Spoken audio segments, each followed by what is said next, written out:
During the 4 years of the Biden administration, 181 countries received approximately $240 billion in U.S. development aid, with Ukraine being the top recipient. Other top recipients include Ethiopia, Jordan, Israel, and Somalia. So after hundreds of billions of taxpayer dollars have been distributed throughout the world, has the world become safer? No. Has the world become more stable? No. Is the perception of the United States around the globe any better? No. But have some of the most anti-democratic principles like censorship and the canceling of elections been funded through USAID because of opposition to the ruling regimes? Yes. Has money through USAID been funneled to terrorists? Yes. 96% of all political contributions from USAID employees go to Democrat Party candidates or PACs. That's 96%.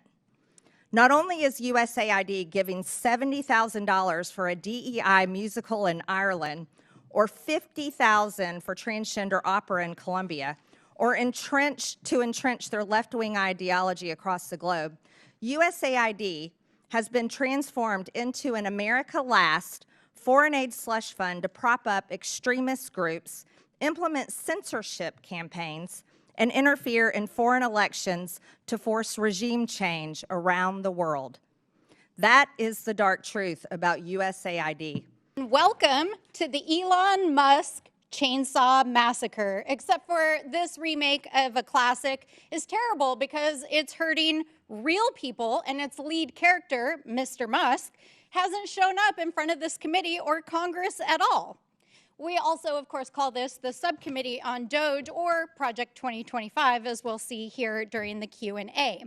So today, in this hearing on foreign aid, which the GOP has called, you're going to hear all kinds of wild conspiracy theories, accusations, and unfounded data. It's designed to confuse and provide cover for Donald Trump and Elon Musk in their reckless gutting of our foreign aid and our reordering under the Trump administration of international affairs. And I'm here because there's a fox loose in the henhouse of our foreign aid system, a system intended to uplift lives abroad that instead has funneled millions of taxpayer dollars to radical and terrorist-linked organizations. If we don't fix these fences now, we risk fueling violence against our allies, our troops, and potentially ourselves. Let me be clear. This is a problem that began under the Obama administration and was exacerbated under the Biden administration. It's a problem that has been brewing across both of these 12 years of governance by a bureaucracy so insulated it can't always tell teachers from terrorists. The result is moral confusion among grant officers who unwittingly, and in some cases, may intentionally bankroll extremist causes. At the Middle East Forum for the last 12 years, we've engaged in oversight over all public spending relating to foreign aid, specifically those relating to Middle East and Islamist causes. And we have identified over $122 million, which has ended up supporting radical organizations or even directly bankrolling organizations which are considered to be terrorists by the U.S. government. That's not pocket change. That's a jackpot for the wrong crowd. I do really wish that our friend with his golden chainsaw would drop on by because, you know what, Mr. Musk, we really would like to know what you're up to. And so far, our friends across the aisle have shielded you from appearing in front of Congress. So come on down. Bring your chainsaw. We'll be happy to host you. And what also troubles me is that now we have a president saying that Ukraine started the war. And Mr. Ullman, you're a really smart guy. You're up on this stuff. You pay attention. Do you seriously believe that Zelensky invaded Russia? Okay. No, sir. Okay. I'm just happy to hear say that. But I didn't hear any loud voices from across the aisle when President Biden, who is clearly experiencing severe cognitive decline, ran this country. I don't even know who was running the country. I don't know who was making the decisions. I don't know how those decisions were being formed and who was signing the executive orders he was engaging in. So it's just very rich that I'm hearing all of these concerns about President Trump's efforts to negotiate peace in Ukraine and the manner in which he's going about it. A member of the public audience made an obscene gesture. It was caught on camera to a member of Congress. I would like to remind everyone in the hearing room to follow the rules of decorum. Capitol Police will now remove the offender, and I expect members of the audience to maintain decorum. We'll take a pause for a brief moment.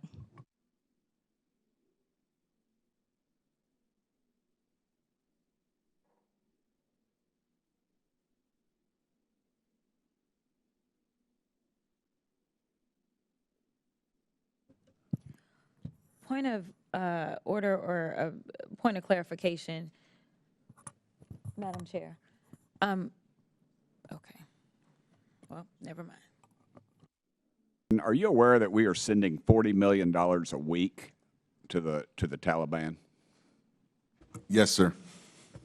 Can you name other instances of foreign aid going to terrorist organizations?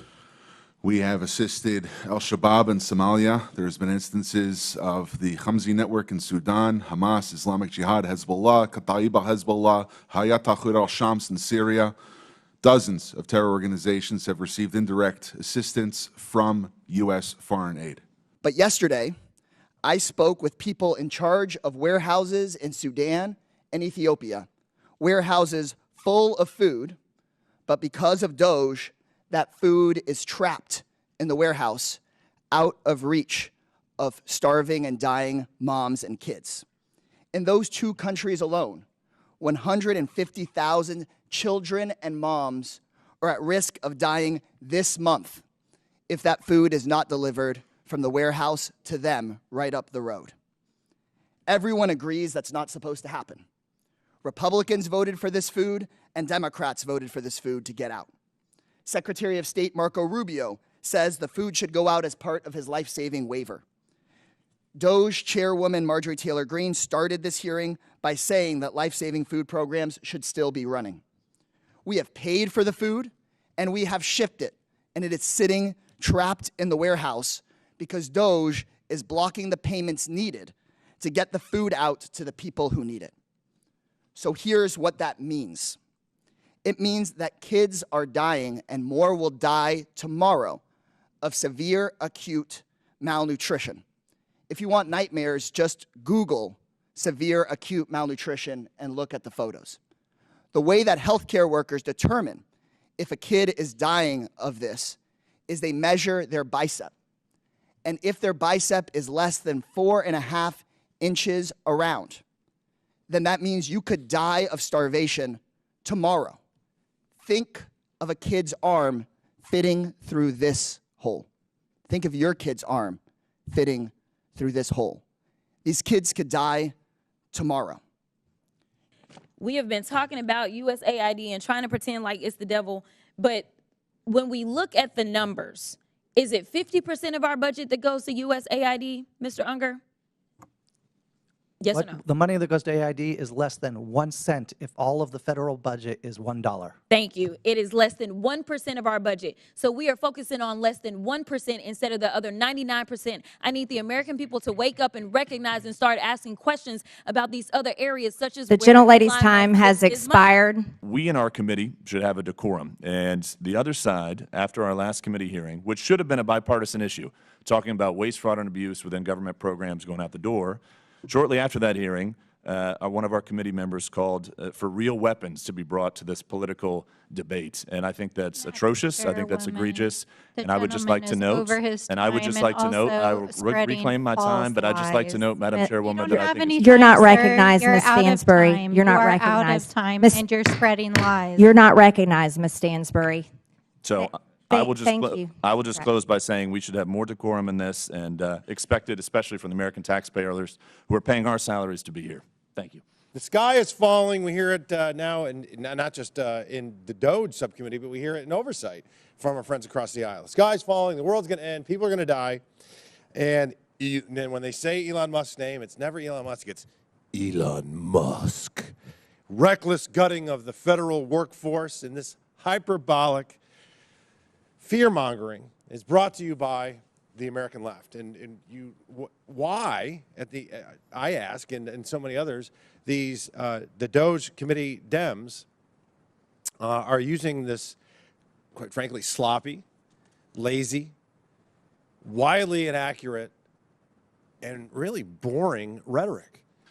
Our aid has created an international aid dependency. It's become international welfare. We need to put terms on these programs. The whole point of this is to help strengthen countries economically, politically, and become strong allies. We don't do that when we celebrate 30, 40, 50 years in a place. That means we are failing.